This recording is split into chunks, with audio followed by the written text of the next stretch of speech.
Podcast ini bakalan ngebahas tentang fakta-fakta unik mengenai PTN pilihan kamu. Bareng aku Tria Indah, guru ahli dari Kelas Pintar yang bakalan nemenin kalian di setiap episodenya.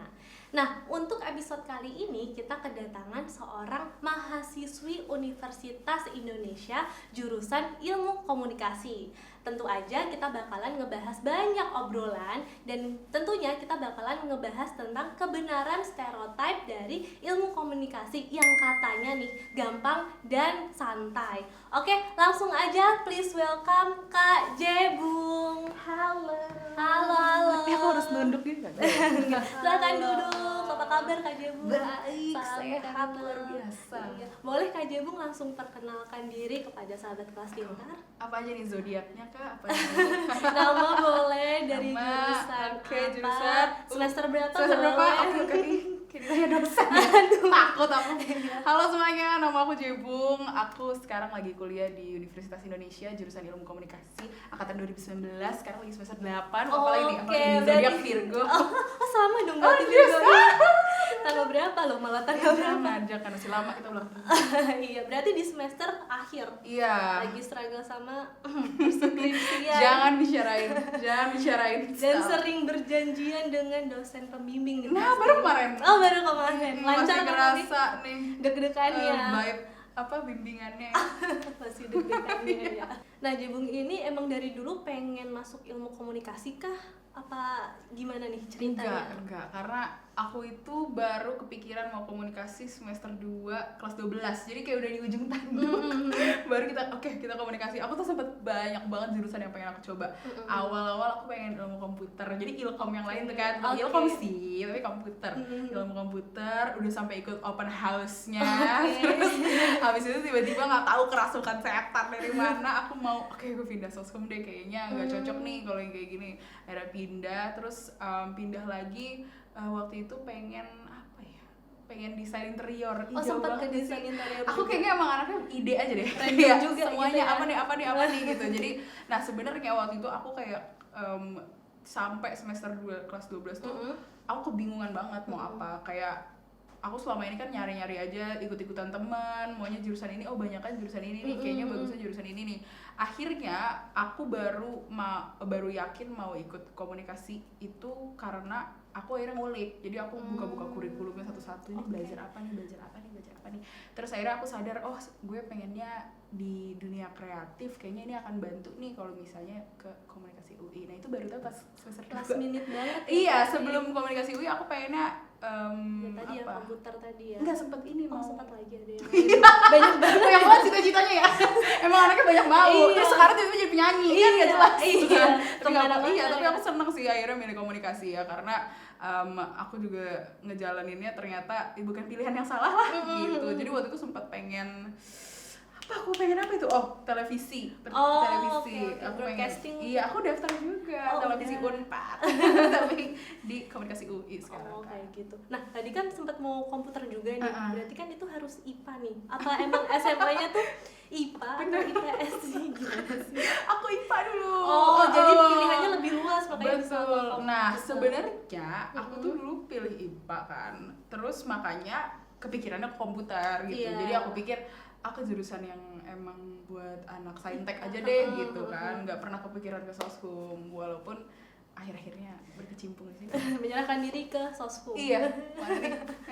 Nah berarti ada korelasinya ini ya, anak IPA tapi milih jurusan ilmu komunikasi, di mana itu tuh rumpunnya anak sosum nih. Iya, nah, aku dulu diserang sama anak IPS ya, aku beneran. Pasti dimusuhin sama anak IPS nih. Aku dulu pas lagi belajar gitu bareng teman-teman ada anak IPS, akhirnya kan tahu nih mau ngambil komunikasi gitu. Pas akhirnya aku ngeliat dari ujung matanya tuh kayak lu ngambil bagian gue ya gitu. Tapi gimana ya, aku kan soalnya aku daftar IPA itu karena diminta sama orang tua. Jadi awalnya itu pas daftar SMA aku sempat kepikiran maunya sebenarnya IPS aja gitu karena jiwanya IPS ya. Iya, jiwanya kayak IPS nih karena aku nih kurang berbakat di ilmu saintek sebenarnya, ilmu IPA ya. Jadi hitung-hitungan iya, ya. hitung-hitungan dan hafalannya juga kayaknya nggak masuk di aku gitu. Jadi aku pikir aduh apa IPS aja, tapi waktu itu aku itu belum paham bener tentang konsep bahwa milih jurusan nih ternyata ngefek ya ke milih kampus. Jadi udah asal milih aja karena mama bilang waktu itu udah IPA aja, lagian cukup nilainya, terus abis itu nanti kalau misalnya tiba-tiba mau IPS bisa. Tapi emang bisa sih, tapi sulitnya itu belajarnya jadi 2 kali ya. Belajarnya jadi 2 kali, tapi ya itu keputusan yang saya banggakan juga sih sekarang ya. Ya jadi jebung sekarang sih ya gara-gara sempet di hate ya sama IPS. Tapi nggak apa-apa kan, berarti kan mengikuti apa kata orang tua nih. Mau IPA ya udah IPA dulu deh gitu. Memperluas cakupan juga kan kalau IPA bisa IPS juga. Karena aku masih pelin-pelan. Iya, belum tahu nih maunya apa. Oke, dulu Jebung tuh masuk jurusan ilmu komunikasi UI itu lewat jalur apa nih? Undangan kah? Tertulis kah? Atau jalur dalam kah? Bukan ya? Jangan. Gak ada juga, gak ada. Aku tuh kalau jalur undangan enggak ya. Dulu bahkan kalau orang deg-degan kayak gue masuk undangan enggak ya, aku tuh udah gini, aku udah santai banget kayak gue gak bakal masuk kali. Aku udah gak punya harapan, udah bener-bener hahaha gitu. Jadi harapan aku cuma lewat SBMPTN, lewat UTBK. Jalur tertulis ya berarti ya. Oke. Nah, boleh diceritain dong dulu struggle-nya kayak gimana, persiapannya. Kan dari IPA kan, terus ke rumpun sosum kan berarti harus belajar IPS dari awal. Betul. Geografi, ekonomi, sosiologi itu wah gimana itu? Aduh, aku kalau inget-inget ya, aku kayaknya nggak pernah push diri aku segitunya deh. Tapi sebenarnya ya, kalau aku membandingkan dengan teman-teman aku yang lain, aku termasuk santai sih. Tapi aku memilih untuk santai pun karena itu adalah kayak cara nyaman aku untuk belajar. Jadi waktu itu aku untuk menghadapi UTBK aneh itu ya. Yang sulit itu ya. Aku tuh ikut bimbel. Terus aku ngapain lagi? Aku ya beli-beli buku lah, dibeliin mama gitu. Terus habis itu dijawab-jawab, ngerjain apa soal-soal TO gitu kan. Terus tapi yang menurut aku paling ngebantu aku tuh belajar sama teman sih. Karena belajarnya berkelompok sama teman-teman yang udah lebih maju gitu daripada kita ya. Aku dulu punya teman jenius banget ya orangnya, untung banget dia punya hati tuh murah hati, baik, dia mau ngadepin aku. Karena gini, aku yakin kalau aku waktu itu cuma menyandarkan ke buku-buku atau ke bimbel-bimbel apa, aku cuma ke diri sendiri doang, aku yakin aku kayaknya nggak bakal bisa berkembang gitu loh. Karena aku pribadi, aku kan bukan orang yang dari dulu udah belajar gitu kan, kayak terlambat sadar gitu loh aku. Tau gak sih kayak di film-film azab gitu, kayak terlambat gitu loh aku sadar kayak oh ternyata gue harus melakukan ini ya. Terus sama ini yang lakukan salah, gue gak boleh main-main kayak gini. Terus tiba-tiba panik dong, semester 2 tiba-tiba harus ujian, gak dapet undangan, itu kan wah, mau kuliah di mana ini? Gue mau gimana dong gitu kan. Akhirnya sambil bimbel aku belajar sama teman waktu itu, dan untung aja dia tuh lebih semangat daripada aku. Kayak dia lebih semangat dari mama aku deh kayaknya. Kayak dia tuh mau mendorong aku menjadi orang yang lebih baik, luar biasa banget dia pokoknya deh. Jadi aku sambil bimbel tuh, aku untung bimbelnya karena dia sama-sama lintas. Jadi aku bimbel sama dia, satu kelas sama dia. Dulu aku kalau misalnya nggak ngerjain tugas gitu ya, kemudian dimarahin. Lo tuh mau nggak sih gitu kayak lebih ke ngawasin dia ya, supaya belajar. Tapi kayak mainly aku latihan soal sih, karena repetisi kan ya, latihan terus ya gitu. Betul, karena karena itu kan aku harus belajar buat UN di IPA, harus belajar buat UTBK, pelajarannya IPS. Jadi aku udah nggak apa ya. Aku kayak kalau ngulangin itu lagi aku nggak bisa deh. Itu once in a lifetime moment ya. Aku kayak nggak bisa, teman-teman. Yang sangat sulit itu ya. Oke, ke Jebung. Kan ada nih stereotip mengenai jurusan ilmu komunikasi yang katanya nih gampang dan santai. Nih aku mau confirm ke anak jurusan Ilkom nih. Gimana? Sebenarnya aku paham sama stereotip itu. Kita mungkin dari luar kelihatannya buset, gampang, nyantai banget hidupnya kan. Kayak kalau ke fakultasnya gitu kayaknya kok gini vibe-nya gitu. Tapi sebenarnya menurut aku ilmu komunikasi tuh gimana ya? Kayak bisa banget dibawa santai. Karena mungkin sulitnya ilmu komunikasi itu bukan kayak fakultas atau jurusan lain yang memang menghitung, menghafal atau apapun gitu kan. Tapi kita tuh lebih banyak explore soal praktek gitu kan, atau studi-studi kasus soal yang berhubungan sama hal-hal komunikasi.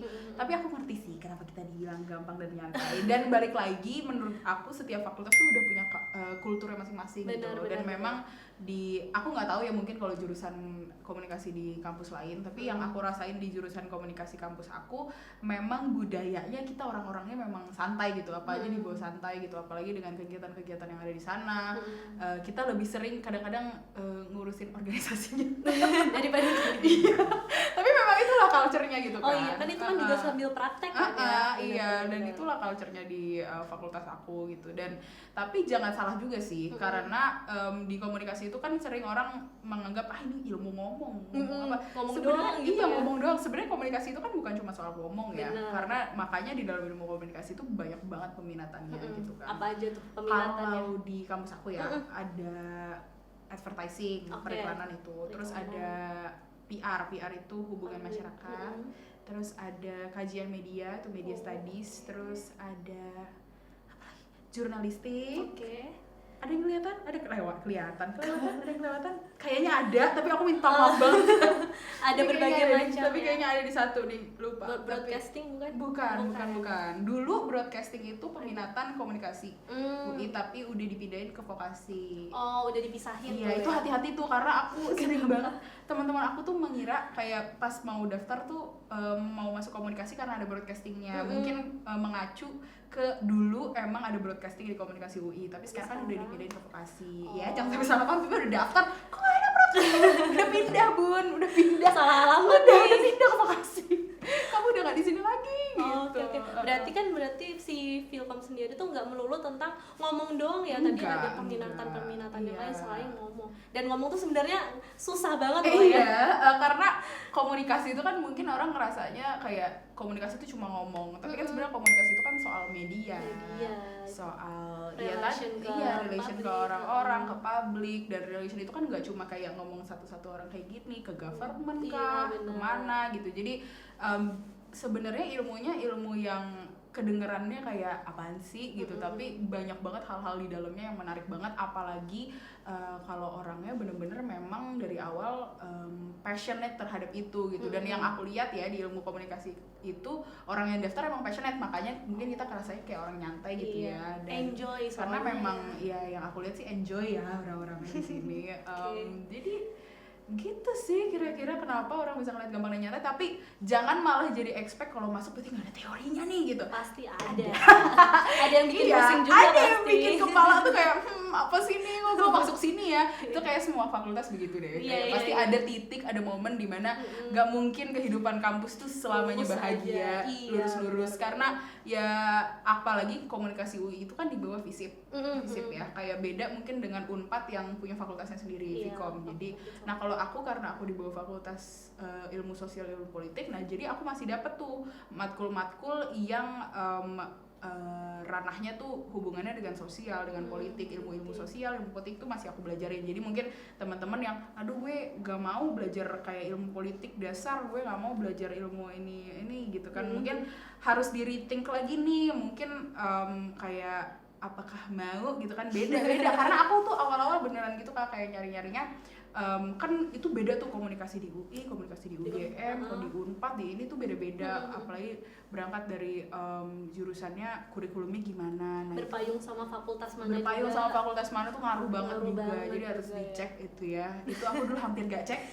Dulu aku sempet ragu juga, gue mau gak ya belajar ilmu politik, ilmu sosial, ilmu gini. Dan tapi akhirnya mau gak mau ya. Iya harus belajar. Setelah ngeliat kurikulum yang bawa-bawa kayaknya menarik ya gitu. Jadi ya udah kita tahan semester 1 awal. Oke.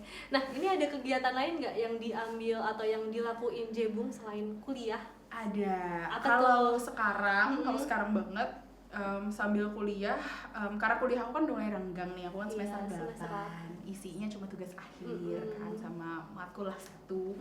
Jadi aku sambil kuliah itu aku nyanyi, nyanyi, nulis lagu, bikin lagu sama podcasting dan bikin konten kan, karena aku juga create konten di digital platform. Tapi kalau awal-awal aku mulai nyanyi, awal aktif gitu jadi musisi itu aku sempet kegiatannya itu sempet gitu. Karena kan aku waktu itu awal masuk nyanyi itu, maksudnya industri musik itu kan pas lagi pandemi dan aku masih kuliah.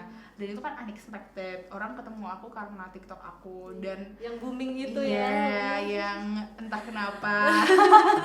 Dan itu lebih padat daripada sekarang. Kalau sekarang aku udah mulai menyesuaikan gitu ya, kegiatan yang aku ambil dengan apa yang aku bisa lakukan. Kalau dulu aku itu kegiatannya sambil kuliah, aku kepanitiaan juga. Kepanitiaan masih ada. Aku BEM juga BEM masih juga, ada. wow. Aku kira udah mati. Dicariin anak BEM mulu nih. Beneran asli kayak gitu.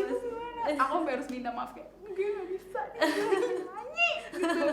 Gue lagi mencari pundi guys gitu. Jadi sempet padat banget sih, kayak ada momen dimana aku ikut kepanitiaan ini. Tapi mungkin buat teman-teman yang nyari jurusan-jurusan yang banyak kegiatannya, komunikasi cocok sih. Tapi ini berangkat dari pengalaman aku di UI ya, cocok sih kalau misalnya di FISIP. Sebenarnya bukan cuma komunikasi di FISIP gitu, kayak aku di FISIP tuh ikut kegiatan tuh dari A sampai Z ya. Kayak aku orang paling nggak sporty di dunia ini, tapi aku sporteran. Kayak gue nggak pernah tuh nonton bola, nonton apa, tapi aku jadi ikut nonton. Aku tuh jadi beneran tuh supporteran yang pakai drum gitu. Forza. Aku tuh dulu suka banget ngeledekin supporter pas SMA gitu. Akhirnya aku kuliah tuh masuk gitu, dan ternyata aku menemukan hal-hal baru banyak deh gitu. Jadi di FISIP aku ketemu banyak banget hal baru sih, kayak aku ikut supporteran lah, ikut kepanitiaan acara olahraga, ikut lomba nyanyi di FISIP gitu. Terus aku bikin event bikin event seni gitu, bikin jadi LO-nya siapa gitu kan. Terus banyak lah yang aku lakuin gitu kan, dan akhirnya ikut BEM juga, walaupun akhir-akhir sempat keteteran deh. Mungkin itu ya nge-adjust ya dari yang dulu sekarang sampai udah lancar jaya kayak jalan tol. Semoga ya ampun lancar jaya layaknya jalan tol. Oh my god, bener. hashtag yang baik loh, lancar jaya bagaikan jalan tol. Jadi nemuin hashtag baru nih. Luar biasa. Oke, boleh diceritain nggak awal mula berkarir di penyanyi dan podcaster nih dari Jebung sendiri? Kalau penyanyi tuh aku dari kecil sebenarnya. Aku udah ikut audisi terus akhirnya dapat jalur itu pas orang tahu aku di TikTok tahun 2020. Nah, dari situ aku nyanyi terus, terus punya ide bikin podcast, iseng-iseng coba. Ternyata didengerin banyak orang ya. Iya. Nah, sebenarnya ilmu yang kamu pelajari di komunikasi ya, ilmu komunikasi ini bermanfaat atau bisa diaplikasiin nggak sih ke karir kamu yang sekarang gitu? Kepake banget, apalagi kalau podcasting ya, ngomongin soal komunikasi, efektivitas aku ngomong dan lain-lain. Tapi di nyanyi pun kepake juga, karena kan aku perminatannya itu aku ambil advertising, aku ambil periklanan. Jadi sekarang ilmu itu aku pakai, jadi aku jadi creative director di semua project dan campaign-campaign aku gitu. Nah, tadi ya ke project-project dan campaign-campaign tuh kayak gimana sih, ngapain aja gitu jadi kreatif? Aku yang direct ide-ide konsepnya, aku yang bikin main ideasnya, misalnya music video aku atau campaign periklanannya, dari kan itu pasti ada promotionnya kan, dari segi lagu aku kalau baru rilis tuh aku yang bikin sama tim aku, kayak ini mau kemana, mau bikin konten kayak gimana, dan jadi karena di kampus diajarin creative thinking, diajarin problem solving juga, jadi pas ketemu masalah-masalah kayak gini tuh juga ngebantu banget. Udah lebih santai lah ya, udah ini mah udah pernah. Iya, kayak pernah dimarahin dosen nih gara-gara ini. Nah, gimana sih cara Jebung sendiri ngejagling antara karir dan kuliah? Kan karirnya padat banget nih, nyanyi, podcast, terus kuliah di semester akhir, skripsi. Gimana jaglingnya? Sebenarnya jaglingnya kita paksain aja. Kalau dibilang udah udah bener-bener tertata banget, manajemen waktunya juga enggak. Tapi aku terbantu banget karena sekarang setelah pandemi itu kan semuanya banyak yang hybrid, ada yang online offline. Jadinya aku sekarang lebih gampang lah bagi-bagi tugasnya gitu kan. Dan yang paling penting sebenarnya set priorities aja sih. Mana sih yang mau diprioritasin di momen ini, mana yang mau lebih diambil, mana yang lebih penting menurut kita gitu. Jadi walaupun kalau emang prioritas aku sekarang skripsi, ya udah kayak fokus dulu di skripsi, selesaiin. Mungkin beda buat teman-teman yang bisa multitask ya. Kalau saya satu-satu dulu. Iya, satu-satu yuk kerjain yang bisa sebaik-baiknya gitu. Oke, Jibu kan sekarang udah di akhir semester ya, udah skripsian gitu. Punya rencana nggak nih setelah lulus ilmu komunikasi UI itu mau ngapain gitu? Sejauh ini aku pengen lanjut fokus musik, nulis lagu, rilisan pribadi aku, tapi juga pengen banget kompos buat orang lain juga. Jadi sebenarnya fokus di dunia musik sih. Tapi aku anaknya lumayan gawe daflau ya. Jadi kalau tiba-tiba ombak membawaku kemana, kita nggak pernah tahu. Tiba-tiba saya jadi anak agensi, tiba-tiba saya jadi dokter. Kita nggak tahu ya. Kita nggak tahu. Berarti lihat nanti kedepannya mau apa, ada apa. Betul. Sikat Sejauh aja. ini fokus musik dan membuka minimarket ya, franchise minimarket. Mungkin J-Mart, Bumart. Gitu. Bisnis minimarket kayak gitu. Oke, kalau dari Jebung sendiri punya tips nggak nih buat sahabat kelas pintar yang pengen banget masuk ilmu komunikasi UI? Boleh dong dikasih tips-tipsnya ala Jebung. Buat sahabat kelas pintar ya. Iya, sahabat kelas pintar. Aku berkaca dari pengalaman aku mempersiapkan diri buat masuk ke kampus itu. Sebenarnya menurut aku yang paling penting adalah belajar dengan menggunakan cara kalian sendiri. Karena aku dulu sempat ada di fase dimana aku tuh ngikut-ngikutin orang lain belajar dengan kayak gini, belajar di sini aku ikutin, ternyata nggak cocok buat aku. Ternyata misalnya aku nggak cocok belajar di rumah berjam-jam sendirian, ternyata aku lebih cocok belajar sama teman aku di kafe apa di mana aku lebih santai. Nah, coba cari tuh cara belajar yang paling cocok buat kalian biar ilmu yang dimasukin juga lebih dapat gitu ya. Terus yang kedua, percaya diri aja. Menurut aku itu adalah salah satu kayak poin yang membuat aku bisa ada di sini tuh karena aku percaya diri sama pilihan aku percaya aku bisa, aku percaya aku udah belajar dan aku pengen usaha juga gitu yang penting. Dan yang terakhir coba rangkul teman-temannya karena nggak bisa sih untuk sendiri karena kita harus saling belajar gitu ya untuk saling bisa bantu, ya. Saling bantu juga, cari teman-teman yang suportif dan tentu saja restu ibu. Doa ibu, restu ibu itu penting gitu. Iya. Oke, bagus-bagus nih tips ala Jebung buat masuk ilmu komunikasi di Universitas Indonesia. Nah, sahabat kelas pintar, masuk ke kampus dan jurusan yang kamu pilih memang banyak tantangannya. Tapi tenang aja, kamu bisa lebih siap menghadapi SNBT dengan PTN dari kelas pintar, di mana kamu bisa mendapatkan bank soal, latihan tryout, live class buat belajar bareng guru, dan laporan pembelajaran. Aku mau daftar SMA sekarang, boleh gak sih? Boleh. Aku mau pakai kelas pintar aja. Kayak dulu stres gitu, kalau ini kan ada yang bantuin ya. Soal udah ada, latihan tryout juga kan ya. Iya, bisa live class lagi. Iya, lebih mudah sekarang. Oke, makasih Jebung udah sharing dan kasih insight tentang jurusan ilmu komunikasi UI ya. Sudah menerima aku di sini. Iya, sama-sama. Oke, itu dia sahabat kelas pintar episode keempat dari podcast Pintar Pilih Kampus. Semoga podcast ini memberikan manfaat buat kalian ya. Makasih juga yang udah nonton dari awal sampai akhir. Nah, jangan lupa like dan subscribe YouTube channel dari Kelas Pintar karena masih ada episode yang lebih seru. Sampai jumpa di episode selanjutnya. Dadah. Dadah.